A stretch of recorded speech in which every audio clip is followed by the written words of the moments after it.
Kick-off makan bergizi gratis untuk ibu hamil, menyusui, dan balita sudah berlangsung pada hari Jumat kemarin. Dan untuk saat ini, program MBG masih berjalan 1 minggu sekali di beberapa titik dan proses distribusinya bekerja sama dengan Posyandu. Lalu seperti apa jalannya kick-off program ini, kita bahas sore hari ini bersama Trubus Rahadiansyah, pengamat kebijakan publik.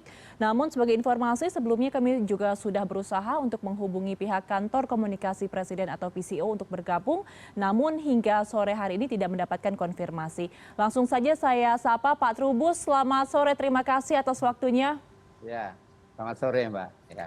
Baik Pak Trubus, kita sudah melihat ya hari Jumat kemarin adalah kick-off makan bergizi gratis untuk ibu menyusui, ibu hamil, dan juga balita. Kalau Anda lihat secara keseluruhan, apakah program ini secara konsep bisa dikatakan lebih matang daripada MBG di sekolah untuk anak-anak? Iya, kalau lihat implementasinya itu kelihatannya lebih siap gitu karena ini kan sudah dikaitkan dengan Posyandu, Mbak. Okay. Sementara ini Posyandu kan sudah berjalan. Hanya di Posyandu itu kan sudah ada sebenarnya pemberian makanan tambahan PMT. Nah, tinggal bagaimana kemudian kalau itu disinonimkan dengan MBG, Mbak, sehingga tidak terkesan kebijakan tumpang tindih. Karena selama ini kan untuk anak untuk busui maupun bumil selama ini kan memang kondisinya Posyandu terbatas gitu loh. Jadi karena terbatas itu tidak sebanyak yang ada di ini. Kalau SD sekolah-sekolah itu kan banyak, tapi kalau Posyandu kan jumlahnya sangat sedikit. Nah, ini menurut saya perlu dipikirkan bagaimana kemudian agar jangkauannya luas dan tepat sasaran, Mbak, itu, dan distribusinya juga betul-betul sampai kepada yang membutuhkan itu. Itu yang kedua, saya melihat bahwa bagaimana kemudian pelaksanaan ini agar tidak seperti pada MBG anak sekolah. Nah, tentu ini persoalan menu gizi, kemudian tampilan dan juga selera, karena biasanya makanan itu terkait dengan itu. Nah, ini perlu dipikirkan dengan matang bagaimana kemudian agar menu gizinya itu betul-betul memenuhi kebutuhan untuk ibu menyusui terutama, dan sekali lagi ibu hamil. Nah, ibu hamil ini menjadi kunci karena ini masalah stunting ini awalnya dari ibu hamil ini, Bu. Jadi ibu hamil ini menurut saya yang harus diprioritaskan di samping ibu menyusui. Jumlah ibu hamil kan 1,07 juta di seluruh Indonesia itu. Nah, itu harus mendapatkan prioritas terutama bagi mereka yang tinggalnya di wilayah 3T. Menurut saya itu penting sekali. 3T itu yang terluar, terisolasi, dan terdampak terdalam lah, pokoknya itu masyarakat jauh. Nah, yang tidak di perkotaan. Dan kemudian untuk ibu menyusui itu memang jumlahnya kan 3,7 juta. Nah, ini juga harus dipikirkan bagaimana kemudian agar ibu menyusui ini yang sudah selama ini juga dapat dari Posyandu untuk yang ada Posyandunya, tetapi untuk daerah yang minim Posyandu atau tidak ada Posyandu kan harus dikaitkan dengan puskesmas juga yang ada gitu. Nah, sehingga ini memang perlu satu pola atau skema yang ini, Mbak, yang betul komprehensif. Yang ketiga, bagaimana kemudian ini perlu sifatnya kerjasama. Kan ini tidak semata-mata ditangani oleh pemerintah dalam ini APBN ya, tetapi juga harus dipikirkan bagaimana ada semacam KPBU, kerjasama pemerintah dan badan usaha gitu ya, sehingga badan usaha ini nanti memang harus ada perjanjian. Saya dengar dari pemerintah akan ada seperti itu, meskipun juga ini tentu akan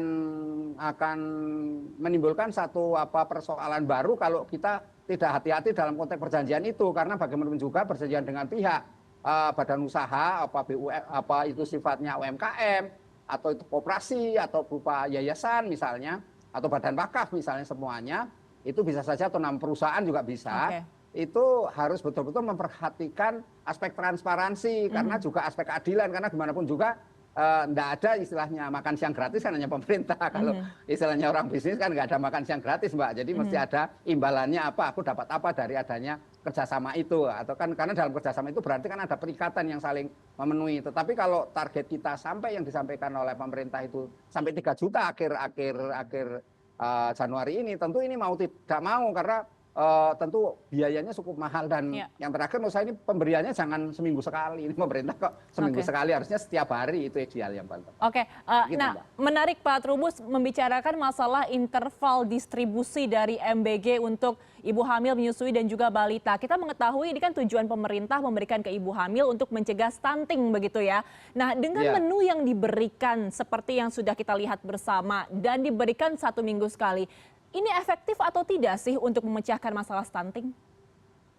Iya belum Mbak, belum. Yang ideal adalah pemberiannya setiap hari. Kalau lihat ini Permenkes atau berapa 53 atau berapa yang mengenai kebutuhan gizi itu, nah itu harusnya semua standarnya di situ Mbak. Oke. Nah karena itu pemberiannya kan lebih bersifat misalnya yang harus ada misalnya daging, kemudian telur, kemudian susu. Ini kan sesuatu yang harus ada menurut saya Mbak, karena ini untuk memenuhi apa fiolat ya, kalsium lah jenis macam-macam yang karena ini kaitannya dengan apa otak anak nantinya supaya apa semacam kalsium dan DHA itu untuk pemenuhan gizi otak itu sangat dipenuhi Mbak, karena ini kan menyangkut tujuan akhirnya supaya menciptakan generasi yang cerdas Mbak, generasi yang inovatif, generasi yang istilahnya itu apa kompetitif dengan generasi-generasi apa bangsa lain, kira-kira seperti itu Mbak. Jadi karena itu menurut saya ini penting bagaimana kemudian pemberian itu sifatnya setiap hari, dan yang penting kedua menurut saya paling penting adalah edukasi kepada ini Mbak, ibu-ibu menyusui itu. Ibu hamil dan menyusui itu harus diedukasi betul bagaimana,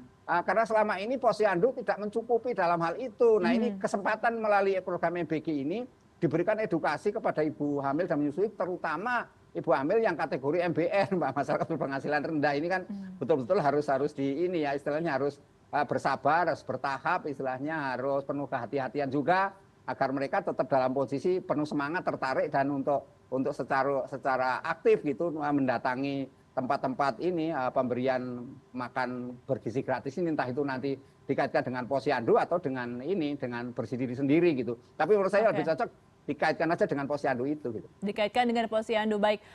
Pak Trubus, kita coba melihat lebih jauh ya, karena kan dalam 1 minggu kemarin ada 2 program MBG yang diluncurkan untuk siswa dan juga untuk ibu hamil dan juga menyusui begitu. Kalau kita lihat yang untuk siswa dari sekolah ini sebenarnya masih banyak masalah yang terjadi di lapangan. Kemudian di hari Jumatnya diluncurkanlah kick off makan bergizi gratis untuk ibu hamil yang dianggap lebih kompleks begitu karena harus disalurkan dari posyandu.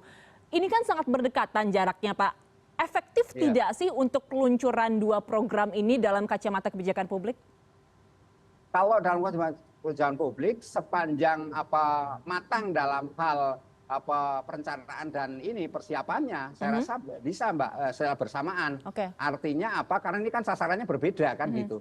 Kalau untuk anak sekolah sudah jelas ini apa kaitannya dengan ya anak-anak sekolah, anak PAUD, SD, SMA lah, SD, SMP, SMA. Tetapi kalau ini yang khusus ini kan kaitannya dengan busui dan bumil ini memang harus konteksnya adalah ke ibu kan. Ini konteksnya kepada orang yang sudah tua atau sudah dewasa lah katakanlah gitu ya. Jadi berbeda yang katanya dengan anak, sehingga ketika anak sekolah itu lebih banyak ke bagaimana menarik anak sekolah agar istilahnya menerima makanan itu yang kebetulan kan ini distribusinya masih ditangani oleh namanya catering kan gitu, sehingga kalau di anak sekolah yang kita jumpai ya di prakteknya di lapangan ada yang istilahnya itu anaknya nggak mau atau anaknya nggak suka dabra sayur, ada juga yang datang sudah dalam kondisi seperti setengah basi misalnya. Nah ini kan hal yang terjadi di lapangan yang dalam ke depan sudah istilahnya dievaluasi. Tetapi untuk ibu hamil dan ibu sui itu ini memang harusnya sifatnya ini Mbak, pendekatannya lebih spesifik. Di mana kemudian ini tokoh-tokoh masyarakat, ibu RT, RW, juga sampai PKK itu harus dilibatkan semua. Bahkan kalau perlu itu apa semacam kan ada di tempat-tempat itu biasanya ada apa grup-grup pengajian itu ya, ada kaitan dengan itu juga. Menurut saya ibu-ibu itu harus dilihatkan ibu apa namanya arisan juga. Ini semuanya harus secara holistik Mbak. Karena kalau enggak ini ujung-ujungnya cuman ya memberian makanan itu hanya untuk orang yang hamil atau yang menyusui saja. Padahal orang hamil itu hanya konteksnya apa namanya sasarannya, tetapi bagaimana kemudian agar masyarakat yang lain juga ikut mendorong, karena gimana pun juga kan ibu hamil ini kan juga mau tidak mau mengait dengan keluarga, mengait dengan itu lingkungan sosialnya kan Mbak. Jadi kita harus memberikan satu pemahaman bahwa tumbuh kembang anak itu sangat dipengaruhi tidak saja oleh gizi yang mencukupi, tapi juga lingkungan sosial yang mendukung, yang kondusif, sehingga anak ini akan tumbuh kembang dalam konteks yang istilahnya normal dan wajar itu Mbak. Jadi berarti, ini yang harus dikembangkan gitu. Berarti secara konsep bisa dibilang belum terlalu matang Mbak Trubus?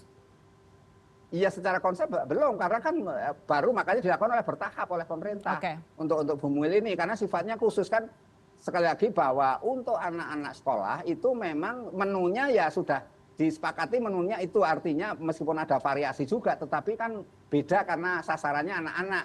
Nah sementara kalau ini kan ibu menyusui dan ibu hamil, ini kan sesuatu yang sifatnya pada konteksnya ibu gitu, meskipun yang disasar adalah ini anak-anaknya, artinya entah itu balita, entah itu ibu anak yang dalam kandungan gitu. Tetapi kan persoalannya tetap pada konteks ibu gitu loh, sehingga kesadaran ibu dalam hal ini bagaimana mendorong ibu untuk secara proaktif, secara rajin gitu ya memberikan makanan yang nanti setelah kurang dari posyandu itu tetap gantek yang sama gitu. Jadi diedukasi itu Mbak, sepenting itu gitu. Oke, jadi program dengan target orang yang berbeda ini juga memerlukan pendekatan yang berbeda. Kita berharap semoga program ini bisa membawa kebaikan ya untuk ibu hamil, menyusui dan juga balita. Terima kasih atas analisa Anda telah bergabung bersama kami sore hari ini, Pak Trubus Rahadiansyah, pengamat kebijakan publik. Terima kasih banyak Pak Trubus, sehat selalu. Sama-sama ya. Amin. Ya, sehat selalu.